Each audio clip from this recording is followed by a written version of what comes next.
In James Cameron's newest film Avatar, an alien tribe on a distant planet fights to save their forest home from human invaders bent on mining the planet.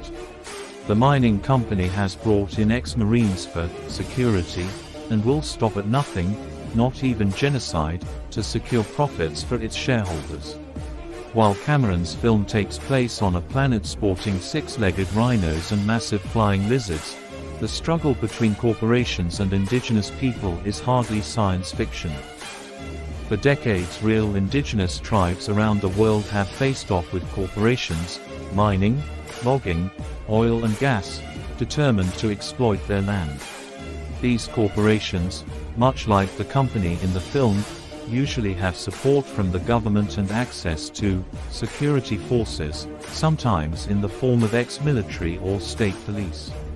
Yet unlike the film, in which the indigenous group triumphs over the corporate and military invaders, the real-life stories of indigenous tribes rarely end justly. From Peru to Malaysia to Ecuador, their struggles continue. In Avatar, the indigenous tribe, called the Na'vi, use poison-tipped arrows to defend themselves against the guns, gas, and explosions used by the human invaders. Art imitates life. In June of this year, violence erupted in Peru as heavily armed police clashed with indigenous protesters. Some carried spears, others were unarmed. The indigenous tribes were protesting nearly 100 new rules pushed through the Peruvian government, led by President Alan Garcia, that made it easier for foreign companies to exploit oil, gas, timber, and minerals on indigenous land. The violent skirmish that followed led to the deaths of 23 police officers and at least 10 indigenous people, with indigenous groups saying the government went to great lengths to dispose of bodies to make it appear that fewer natives were killed. Bodies were allegedly dumped in rivers. A scene not unlike Avatar, which shows a corporation entering indigenous territory with gunships.